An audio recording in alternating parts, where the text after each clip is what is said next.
ലോകമെങ്ങും പുതു ഊർജം നേടി കുതിക്കുകയാണ് സീവീഡ് അഥവാ കടൽ പായലിന്റെ കൃഷി. ഉണക്കിയ കടൽ പായലിന് വലിയ ഡിമാൻഡാണ് ലോക വിപണി. പല മുൻനിര കന്നുകാലിത്തീറ്റ കമ്പനികളും വൻതോതിലാണ് കടൽ പായലിന്റെ കൃഷിക്ക് നിക്ഷേപിച്ചിരിക്കുന്നത്. കന്നുകാലി വളർത്തലുമായി ബന്ധപ്പെട്ടുള്ള മീഥേൻ പുറന്തള്ളൽ കുറയ്ക്കുന്നതുകൊണ്ടാണ് കടൽ പായലിന് ഡിമാൻഡ് ഏറുന്നത്. ഇന്ത്യ ഉൾപ്പെടെയുള്ള രാജ്യങ്ങളിൽ കടൽ പായൽ കൃഷി നടക്കുന്നുണ്ട്. തമിഴ്നാട്ടിലെ തൂത്തുക്കുടിയിലും മറ്റും കടൽ പായലിന്റെ കൃഷി വളരെ സജീവമായിട്ടുണ്ട്. ഉണക്കിയ കടൽ പായലിന് കിലോയ്ക്ക് 80 മുതൽ 90 രൂപ വരെയാണ് വില. മേഖലയിലെ മത്സ്യബന്ധന തൊഴിലാളികളും ഇതിനായി ഇറങ്ങിയിട്ടുണ്ട്. മാക്രോ ആൽഗെ എന്ന ഗണത്തിലാണ് സീവീഡ് അഥവാ കടൽ പായൽ ഉൾപ്പെടുന്നത്. ചുവപ്പും ബ്രൗണും പച്ചയും നിറത്തിലുള്ള കടൽ പായലുകൾ ഉണ്ട്. കാർബൺ ആഗിരണവും ഭൂമിയിലെ ഓക്സിജൻ ഉൽപാദനത്തിന്റെ നല്ലൊരു പങ്കും ഇവയിൽ നിന്നാണ്. കെൽപ്പ് പോലെയുള്ള കടൽ പായൽ വിഭാഗങ്ങൾ മത്സ്യങ്ങൾക്കും മറ്റ് കടൽ ജീവികൾക്കും സമ്പുഷ്ടമായ ഭക്ഷണ സ്രോതസ് ഒരുക്കുന്നുണ്ട്. കടൽ പായലുകൾ വലിയ നശീകരണ ഭീഷണികളും നേരിടുന്നുണ്ട്. കടലിലെ ഖനനത്തിന്റെയും മറ്റും ഭാഗമായുള്ള ഡ്രെഡ്ജിംഗ്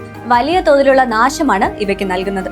കടൽ പായലുകളെ ദീർഘനാളായി മനുഷ്യർ കൃഷി ചെയ്യുന്നുണ്ട്. കന്നുകാലികൾക്കുള്ള തീറ്റയ്ക്ക് പുറമെ ഭക്ഷണ സ്രോതസ്സായും ചില കെമിക്കലുകൾക്കുള്ള ഉൽപാദന വസ്തുക്കളായും വളമായും ഉപയോഗിക്കുന്നുണ്ട്. ചില കടൽ പായലുകൾക്ക് വിഷാംശമുണ്ട്. ഹൈഡ്രജൻ സൾഫൈഡ് പോലെയുള്ള വിഷരാസവസ്തുക്കൾ ചില കടൽ പായലുകൾ ചെയ്യുമ്പോൾ പുറത്തുവിടാറുണ്ട്.